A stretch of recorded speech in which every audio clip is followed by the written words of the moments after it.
Hello students, today we are going to solve numericals based on current, only on the current. Current के हमने जो भी फॉर्मूले पढ़े हुए हैं उन पर बेस्ड हम न्यूमेरिकल सोल्व करेंगे। तो देखिए स्टूडेंट्स, हम लोगों ने कितने फॉर्मूले पढ़े हैं या फिर एक तो नया फॉर्मूला है जो हम लोगों को डिस्कस करना है, थोड़ा सा डिस्कस करेंगे और फिर न्यूमेरिकल सोल्व करेंगे।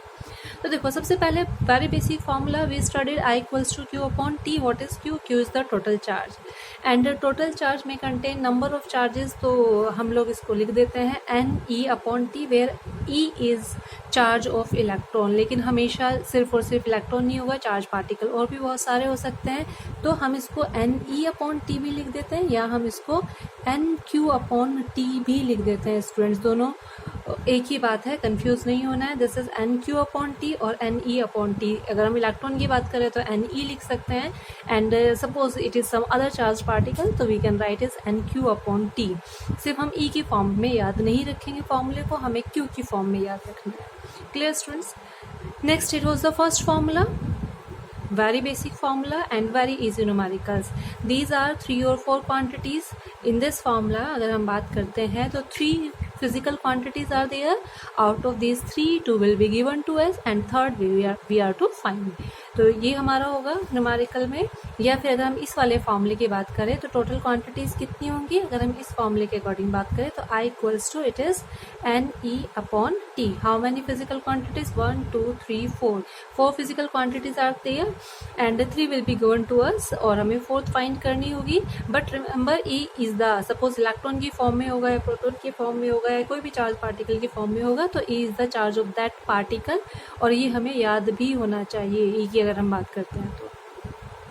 ये हुआ हमारा फर्स्ट टाइप का न्यूमेरिकल जो हम लोगों को करना होगा। अब हम सेकंड टाइप के न्यूमेरिकल की बात करते हैं।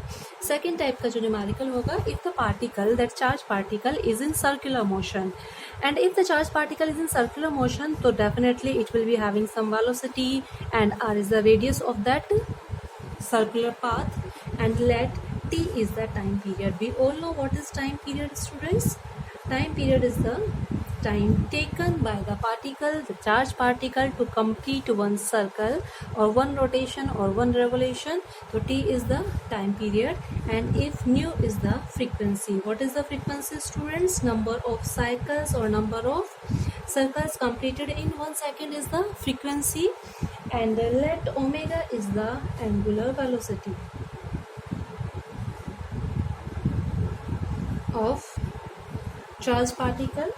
And now we are to calculate current. So suppose we are to calculate current, we will use the basic formula.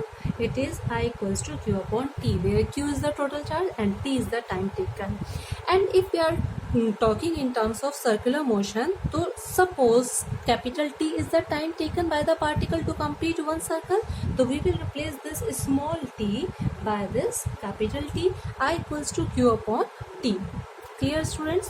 तो हम लोगों का एक ही फॉर्मूला हम लोग यूज़ कर सकते हैं, सेम फॉर्मूला है, चेंज कुछ नहीं हुआ है इसमें। हम लोगों ने एक फॉर्मूला पढ़ा था 11th क्लास में, 9th 10th क्लास से हम पढ़ते आ रहे हैं frequency. What is frequency? Frequency equals to 1 upon time period. Okay students, तो we can replace this 1 upon T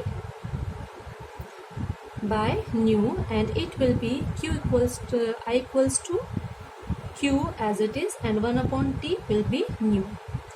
One more formula, same formula students, कोई चेंज नहीं हुआ है।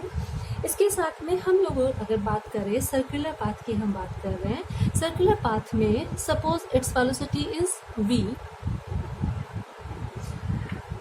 एंड टोटल पाथ कंप्लीटेड, ये circular path total path completed कितना होगा? It is 2 pi r. Velocity equals to distance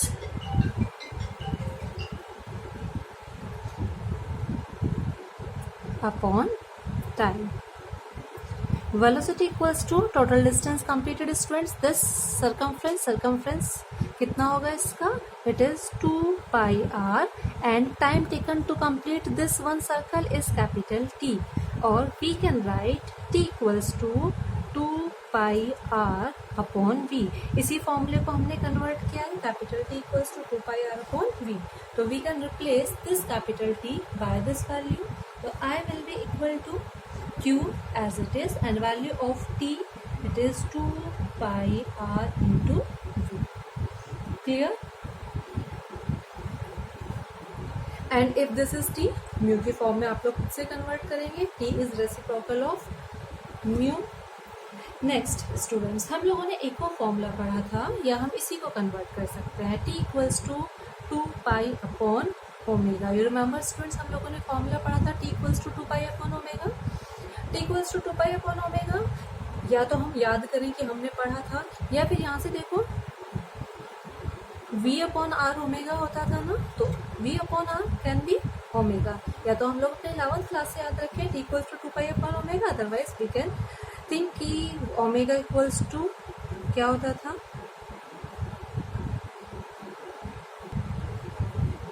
v equals to R omega हम लोगों ने पढ़ा था, and the value of omega v upon R, v upon R equals to omega. यहाँ पर हम ये वैल्यू पुट कर देंगे, तो हम इसी फॉर्मूले से जो हमने यहाँ पर पढ़ा था इसको हम फिर से लिख सकते हैं, I equals to Q divided by T। Value of T is 2 pi upon omega. तो this is one more formula. हम लोगों ने स्टूडेंट्स देखो यहाँ पे कुछ भी नया नहीं पढ़ा है, same formula I equals to Q अपॉन T, इसी को हमने फ्रीक्वेंसी की फॉर्म में लिखा, इसी को हमने यहाँ पर T को वेलोसिटी की फॉर्म में कन्वर्ट किया, और इसी फॉर्मूले को हमने ओमेगा एंगुलर वेलोसिटी की फॉर्म में कन्वर्ट किया। या तो हम यहाँ से लिखे कि इसको लिखा है, या फिर हम यहाँ से भी लिख सकते हैं v upon R equals to omega. Clear students, तो हम लोगों के पास में फिर से एक नया सेट बना है फॉर्मूलाज का। This is second type of numericals जो हम लोग सॉल्व करने वाले हैं। तो what is the formula? It is I equals to Q v upon 2 pi r, और I equals to Q omega upon 2 pi. Students याद रखने की ज़रूरत नहीं है, हम लोगों को ये सॉल्व करना आना चाहिए।